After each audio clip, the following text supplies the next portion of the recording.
Etsy will be hard in 2025 unless you do what I'm about to share with you. Now, for some of you, this might be a recap, but you might need that. So here's what I want to share with you. I'm actually going to share with you 4 different things. And this is the way that I want you to start thinking about it, or at least entertain the idea. Okay. Because yes, Etsy is getting harder. I am not going to deny that 100%. I agree. If that's what you're thinking, 100%. But we can still utilize the platform and we can still thrive without just depending on Etsy. So let me get into it. So you've heard me say this before if you've been here before. Focus on what? The niche.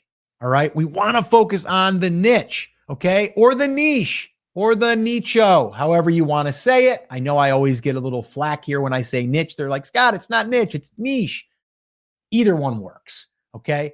Depends on who you ask. All right. So focus on the niche. What does that actually mean, though? What does it mean to focus on the niche? It means if you're going after wedding, right? Wedding is a niche, big niche, but then we can go into sub niches down below that, right? We can go, okay, bridal party, we're going to cater towards them. And there was one shop that we did a review on actually, and they were just selling bridal party pajamas. So when they have the party and they're all having a sleepover, they're going to all have the same pajamas, right? And then I think they had something to do with wine. They had maybe wine glasses too that went along with that. So that's a great, actually, I'm going to share here in a second why that's super powerful. Okay. But focusing on the niche, it allows you to also be known for that, right? If you are a fishing niche, then everything that you create is for that person that comes through the door and they're like, oh, aisle 1, that's, fishing vests. Aisle 2 is, let's say that it's the nets, right? The third one, let's just say it's fishing shirts, right? So you can see we're going there. Like, yes, you might say to yourself, well, I'm not going to sell fishing nets. Okay. What can you sell? If you're using print on demand, you've got a lot of products that you could put your designs on that people might want to buy. So that's the first thing, right? And once we have that clear path of who we are serving, that customer, that one customer, actually there's 2 customers. The first one is the person that is the customer of that niche, right? Like they're like, I'm a fisherman, right? Cool. Create products for that person.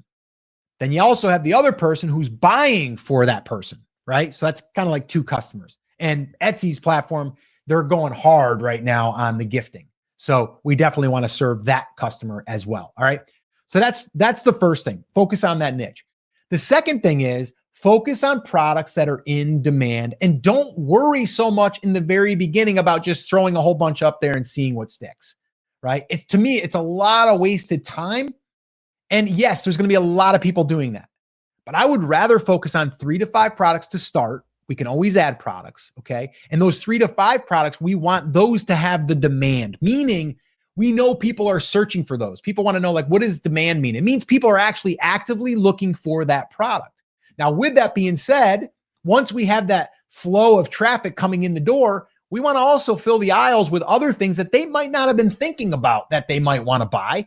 So that's where those other products can come in. And a perfect example could be like, okay, let's say that you created a shirt and it had a fishing thing on it, right? A fishing design.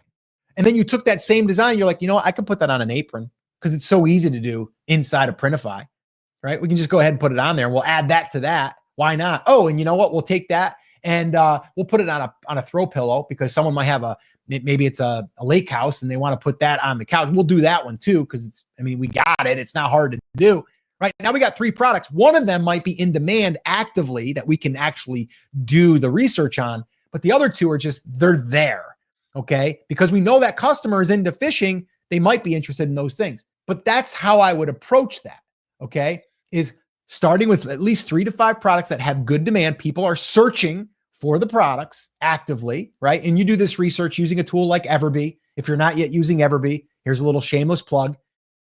Go ahead and, check it out, brandcreators.com/Everbee.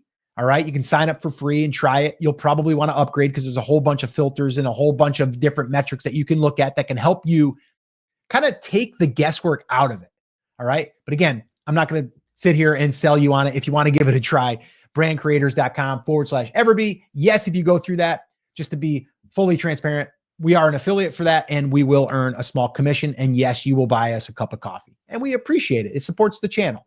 But moving on, that's the second thing. The third thing is focus on creating product bundles. So now being able to take those 3 products and bundling them together is going to now take that customer who was a $25 sale to maybe a $75 or $100 order sale. Okay. So that's what we want to be focusing on. Again, if we're only focusing on the old way of let's just throw a whole bunch of stuff up there because Etsy lets us do it and let's do print on demand and just throw a whole bunch of designs and we'll just see, right? Well, that's trending, put it up there. That's trending, let's put it up there.